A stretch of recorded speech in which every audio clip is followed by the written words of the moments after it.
Hey everybody, Jason Burmis here, and I haven't done a NXIVM update in quite some time. And one of the reasons I haven't done a NXIVM update in quite some time is honestly the things that have come out in court for the most part are things I was reporting on weeks, if not months ago.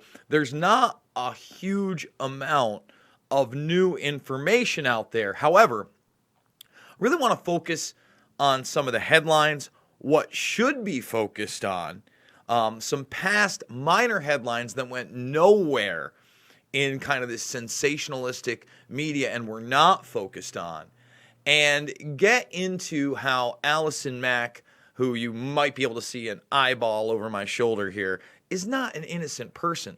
I mean, this was a very, very twisted group, and especially when we get into the blackmailing of one another and how they were subservient, basically saying that I will obey my master and never turn on them. Well, we know that's not true.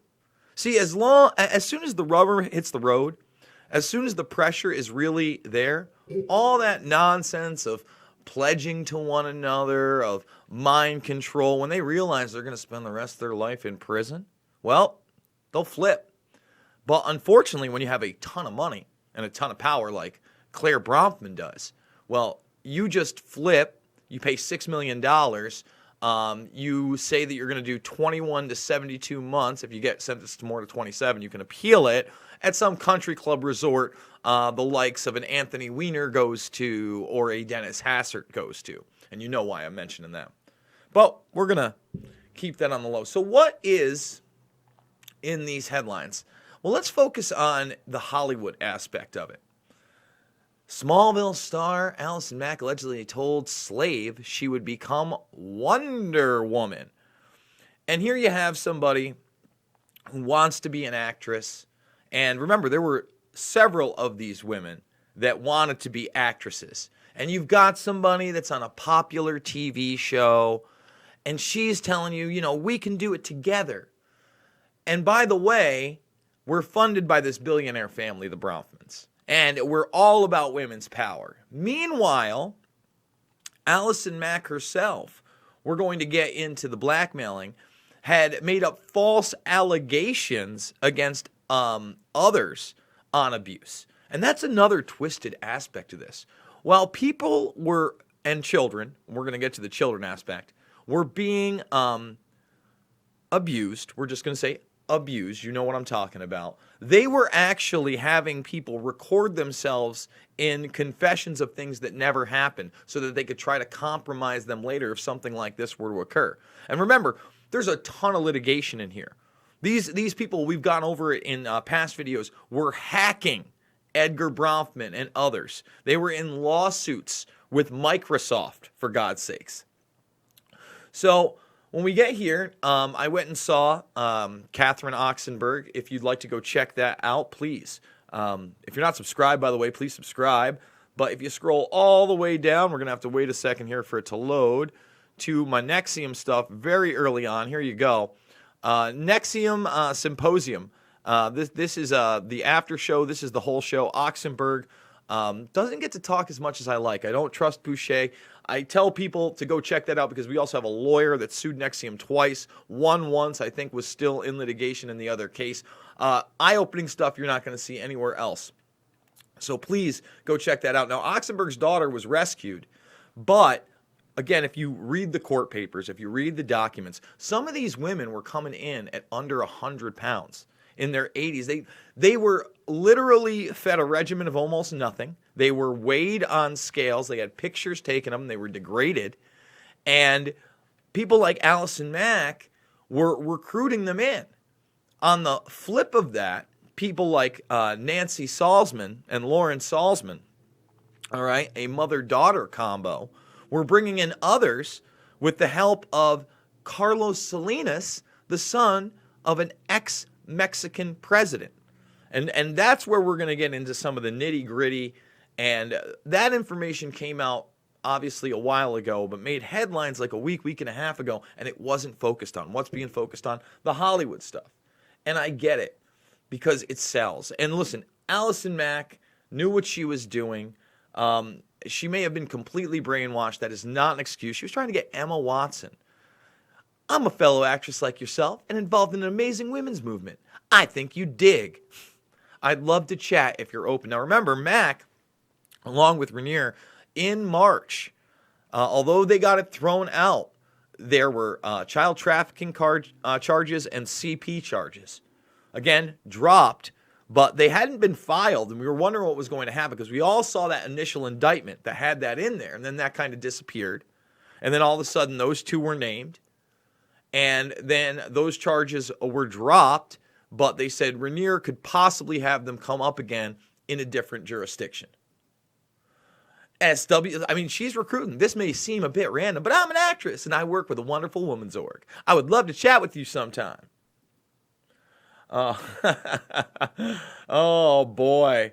You're New York City based? Hey, lady. I go on and on and on. Look, this is how they do it. This is how they do it. You see? Oh, get away from this. So what should we be focusing on? Well, how about the political connections in New York? And nothing was ever done. Gillibrand is a high-level person in politics. She's running for the president of the United States. She is not a state senator. We've talked about state senators this week and some fishy stuff going on. If you haven't seen those videos, please check them out because we're going to be following up with more information probably later in the week. But Gillibrand had her father work for NXIVM. And barely anyone's talking about it, barely made any news whatsoever. So while he was working there, Roger Stone also working there as a consultant. And her dad is a high-powered lawyer in my region in upstate New York. And, I mean, not really my region. I'd say Albany's 80 miles away. But us upstate New Yorkers, we follow Albany politics. And while we're not even scratching the surface of this, and by the way, it's not allegedly. The court papers absolutely show it. And Fox is one of the few people that did, some kind of large reporting on this. Everybody else kind of like let it go by the wayside. Their Daily Caller picked it up and whatnot, but come on. Give me a break. What's the real story here? Well, it's even more twisted than you think. You see, Kristen Gillibrand's father, who has a different Doug Ratnick, I believe is, Rutnick, I'm sorry. Doug Rutnick, high-level attorney, all right? He not only went in, but when he's saying he met his stepmother there, he didn't meet her there. He went in to get her. It was his first cousin. Yeah. So let's wrap that up for a second. Kristen Gillibrand running for president in a state where Claire Bronfman and Keith Rainier and other cohorts ran wild with, we're talking about allegations that go back to his consumer byline program and 12-year-olds. We'll leave it at that. All this stuff. And when Gillibrand's asked about it, she says, I don't know much about it. Yes, you do. Your father worked for them. He took his first cousin out of there and then married her. You weren't at your father's wedding, Miss Gillibrand? You weren't aware it happened? You don't know who he married? You didn't know her before that? Come on. And instead, what am I seeing? This is what I get to see about Kristen Gillibrand, okay? Oh, look, she's at the prepper. She's drinking shots. She's dancing. Hey girl. Hey, boy. That's our media. That's our media right there. Take a good look at it. That's got 1.2 thousand retweets and 4,500 almost likes. And that's just one embedment of it. Believe me, I've seen it all over. There's another one at her in a tent. She's running for president. She's just like you and me, except for her dad worked for this weird cult and married his cousin when he got her out of it while Roger Stone was there. So now I want to go back to the idea that they would have people write fake letters and fake confessions about abuse, sexual abuse as children, so that they could blackmail them into loyalty later. Think about that. Give me a break. So you're actually partaking in this type of stuff. Oh, okay, that's fine, right? But we're going to make everybody else. And by the way, Mack did it too. It's in the court documents. Might not have made headlines. And that's what bothers me. They're talking about all this stuff. They're almost trying to vindicate Mack a little bit because they're not talking about the underage stuff like this. This should be bigger headlines. Oh, you're getting 15-year-old crotch shots, Mr. Raniere. And remember, this was going through Mack. This was going through the Salzman mother and daughter combination. The younger one, the daughter, was the one holding two of the slaves in a room for almost 2 years, one of which is the older sister of this 15-year-old that we're talking about, 15 at the time, of course. And, I don't even want to get into the details here, but he was having her recruit what? Oh, other virgins. Other people that had never had sexual relations were easily manipulated. Oh, and were children. Children. Again, go back to consumer byline. A court also recently ruled that girl was not going to be able to testify when, again, she had an ongoing relationship with this guy at 12, long before even the Bronfmans are involved. So, I also want to remind people that this, with the Bronfmans, leads back to the Rainbow Cultural Garden. Not one school, but many. A couple in Florida, actually. This one just shut down a couple months ago. I have seen that there are actually two, and one is still being run. And how does this fit in? Well, there's also one in California, also one down in Mexico, also in Europe. And Claire Bronfman would get visas for women who were clearly not qualified to get those visas in the court documents. Please watch my past videos. And then she would run them as teachers to teach these infants, in some cases, small children, toddlers, how to speak other languages. It was all a front. It didn't work. It's absolutely ridiculous. And those women would then become slaves for Raniere, and I suspect others. Wouldn't want to allege anything here, but it is kind of weird that, again, she's getting a 21 to 72-month deal. If she gets more than 27, she can appeal it, and she's paying $6 million. A drop in the bucket. She put $5 million down for Raniere's defense in the very beginning of this.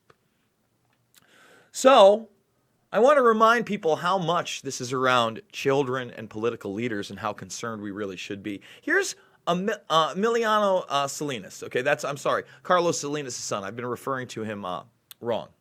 I make mistakes, guys. I'm a human being. Green is a signification of being high up in this, by the way. And here they are, all dancing in Mexico City for Keith and wishing him a happy birthday. Look at all these children that are around. People should be upset and frightened.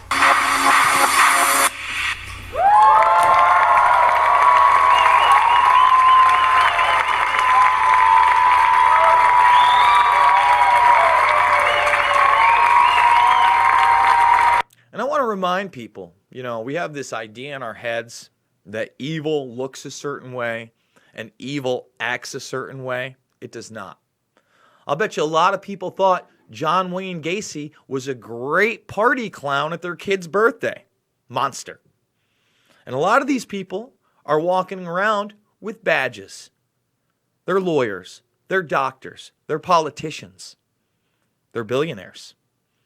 And unfortunately, when they have that kind of swing, like a Jeffrey Epstein, and they got a pretty girl on their side to help recruit, like a Ghislaine Maxwell or a Allison Mack, it just continues and it steamrolls into this leviathan of a disturbance in the world, in my opinion. And we need to stop it. We need to not accept what they've given Claire Bronfman. We need to make sure that we expose more of the connections to powerful people like Salinas and others. We need to make sure that this isn't a whitewash with the next step in the Epstein trial where they're interviewing the 30-plus victims from the original Palm Beach case. But we have to be made aware. Again, our Attorney General Barr worked at the law firm that defended Epstein, one of the law firms, recused himself from anything to do with it. Acosta was as close as it gets to that case. You don't think Trump knew the inner workings of that case as it was going down, as his name was involved? Oh, yeah. And Mar-a-Lago's there. Come on, give me a break, guys. Oh, I hope you enjoyed this video. If you did, please make sure to subscribe. Hit that subscribe button right now. Look at all these videos. I'm doing a ton. You know, I'm going to try to kick 6 to 10 out today. This is number 1. We got stuff coming up on Iran and others. I think my JFK deep dive this week is super important, guys. Make sure you check that out. I tell you to ring the bell, but really just star it and come back. You know, I'm not going to say you're going to catch every live stream. I love talking with you, but when I do a video like this, I can barely read anything in there if I catch any of the comments. When we hit 20K, we're going to do an AMA.